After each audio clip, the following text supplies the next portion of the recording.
The Last Heir of the GreatHearts, an African folklore tale from the Monomotapa Kingdom.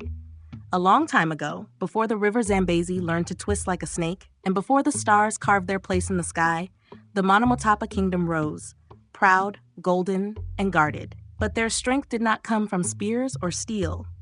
No, my children, it came from a pact, an old strange pact made not with gods or ghosts, but with strangers from the sky. They came in a chariot of fire, splitting the heavens, their eyes shining like moonlight on water, their voices like thunder over the plains. The people would later call them the Ravonians, named after the lands east of the Great Mountain where they first descended upon our world. Their true name twisted the tongue and left it in knots, too alien to speak. Their image was so haunting that no sculpture dared carve it, and no tale dared paint it with words, as if even remembering would summon something dark and ancient back into the world. It was left to legend to remember. And they struck a deal with the first king. In the deepest caves beneath the mountains of whispers, where the ground pulsed with forgotten energy, the pact was sealed in starlight and fire. The Ravonians, bound to laws older than time, offered protection, wisdom, and power. In return, the Monomotapa people had but one duty: ensure that the line of the GreatHearts, born from both man and star, would never end. The bloodline of the GreatHearts shall rule, they had said. So long as one lives, your kingdom shall stand. But if the blood ends, so too shall your world. Then shall rise the curse of 1,000 sores. No crop shall grow, the skies shall burn, and rivers shall weep blood. The land shall be devoured by pestilence, and the air will stink of ash and sorrow. Only the sacrifice of all firstborn sons can cleanse it, and even then it may be too late. And from their seed they left a child, half man, half star. That child grew, that bloodline ruled, until now, when the last of the GreatHearts, King GreatHeart XVII, found himself without an heir. The queen, Anesu, sat in silence, a beauty as fierce as the leopard, yet her eyes held sorrow deeper than the Dande River. Her womb, once praised by dancers and diviners, had closed its gates, and the people whispered, "When the drumbeat changes, the dancers must change their steps," they said. Fear crawled like ants through the grass of every village. No child? No king to come? Then the skies will bleed, I tell you. The curse waits, cried old women in the markets, their voices dry as maize husks. Shadows crept through the villages. Animals birthed stillborn. Rain came late and dry. Fear took root. Then came an old man, stooped and brittle, his back curved like the crescent moon, his skin the texture of dried bark. He looked as old as a walking ancestor, with wisps of white hair like smoke and limbs that trembled like leaves in a restless breeze. Yet for all his frailty, he carried an aura that bent the very air around him. His presence was not loud, but it was undeniable. The moment he appeared, not through the palace gates, but seemingly torn from the air itself, the stone floors shimmered like midday heat, and there he was, standing in the center of the royal hall. No one saw him enter. No door opened, no guard raised alarm. He simply was. Gasps rippled through the court. Spears were raised, feet scrambled backward. Even the royal griot dropped his drum. The old man stood calmly, reed cloak fluttering as if touched by winds no one else could feel. His cane tapped once, a hollow, thunderous sound that echoed longer than it should have. He lifted his head, and those who looked into his eyes felt a chill climb up their spines, as if something ancient and forgotten was looking back. Then he smiled. And it was that smile, yellowed and crooked, that curdled the air. He moved like smoke, slowly but with purpose, and his eyes gleamed with the knowledge of 100 forgotten curses. From the shadows of his reed cloak, he reached into a leather pouch and drew out a blackened root, twisted like a serpent. "A rose that grows in the dark still blooms, if given the right song," he muttered, his voice scraping the silence like dry leaves over stone. But nothing grows for free. The king, seated high above, did not rise. "What is your price, stranger?" he asked, though the chill in his voice betrayed a flicker of fear. The old man smiled wider. "The girl, the one not of your queen's line, the lesser wife's daughter, she shall be mine." In the Monomotapa kingdom, every soul is born into a muchupo, a totem. But a totem is more than just a symbol. It is a key, a living password passed down through generations that unlocks the databanks of the ancestors, their memories, their power, their hidden songs. It is an incantation hidden in blood. To speak one's totem is to speak their lineage into the world. The deeper secrets of a totem are often kept hidden within families, passed in whispers, for to reveal them to an enemy is to risk a curse worse than death. The ancestors do not take kindly to careless tongues. And the drums, they kept beating, louder now, like warning. Long before the child was born, Princess Danai, the lesser wife's daughter, had already given her heart to someone.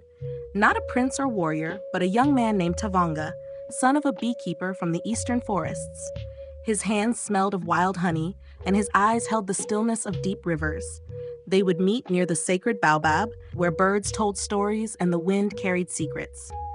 Danai would laugh softly as Tavanga carved flutes from river reeds, and he would whisper, "Even if the world burns, I will search for a way to keep your smile alive." They loved in silence, for a princess could not openly give her heart to a commoner. But love, like smoke, finds its way through even the tightest of cracks. When the old man came and demanded Danai's hand, Tavanga's world crumbled. To lose her would be like pulling the sun from the sky. That night, he tried to plead with the princess, but the king himself appeared. "Stay away from my daughter," the king warned, voice like steel on stone.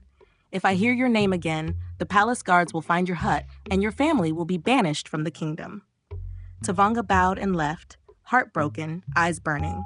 Still, love does not die with threats. Within one season, Queen Anisu gave birth to a son, a strong child with strange silver eyes that shimmered in moonlight. But joy does not sit long in a lion's den. The old man returned. His voice, when he spoke, was like dry leaves scraping stone. "I have come to claim my bride." But Princess Danai stood tall, her voice a sharp spear tip. "Even a small axe can cut down a mighty tree," she said, eyes burning like coals. "I would rather be eaten by hyenas than share a breath with you." The king waved his hand like swatting a fly. "You will have gold and land and even diamonds, but not my daughter. Never." The old man said nothing more. He only touched the earth with his walking stick, whispered something foul and forgotten, and turned away. That night, the child screamed, then coughed, then lay still, a living corpse. The healers failed. The bone speakers wept. The wind turned sour. The palace was wrapped in mourning. And the people remembered the old words, "If the blood ends, so too shall your world." But the old man returned to the palace gates. 3 days, he barked. "You speak my name and call my totem, the child lives. Fail, and the kingdom rots." From every corner of the kingdom, people came. Names were thrown like stones. "You are Tandarai." "You are Mofu, child of the zebra clan." "Wrong. Wrong, fools and flies, all of you," he growled, laughing like someone grinding bone. Each night, he disappeared into the forest. Tavanga, still burning with love, watched. He followed. The first night, the old man vanished. The second night, the same. The forest swallowed him. But on the third night, just hours before the final naming, Tavanga stumbled, a whisper in the wind, a bird that watched too long, a scent, herbs not native to the valley. He pushed deeper into the woods and came to a clearing. There, hidden behind roots and moss, was a cave. Inside, a woman stirred a pot. Moments later, the old man stepped in. The woman smiled and said, "Your food is ready, Nyamasanga. Come sit Shumba Nyamavuvu, brave lion of the north." Tavanga's breath caught. The name, the totem. He ran. At the palace, he was stopped by guards. "I must see the queen," he shouted. "The kingdom depends on it." The guards had their orders. If he insisted, he was to be killed. A spear rose. Then Queen Anisu entered. "Stop," she commanded. The guard froze. Under the spear point, Tavanga gasped, "I have the name, but I will speak it to you alone." She took him aside. He whispered, "Nyamasanga Nyamatete, Shumba Nyamavuvu." She turned to the guards. "Detain him. If he is wrong, he will die for defying the king's orders."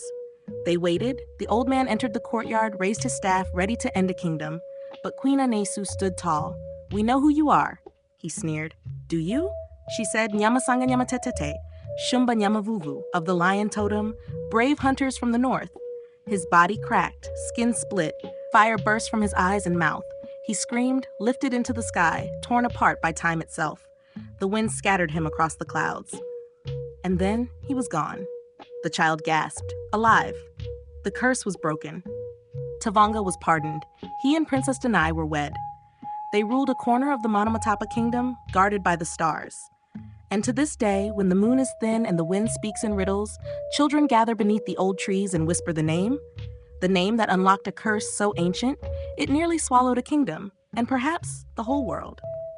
Nyama Sanga Nyama Tetete, Shumba Nyama Vufu, Lion of the North. They say if you speak it on a night without stars, you'll hear drums in the wind and feel the ground remember.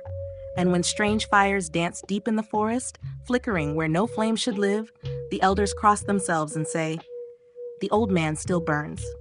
The fire found his wickedness and will not let him rest. He tries to escape, but the heat knows his name."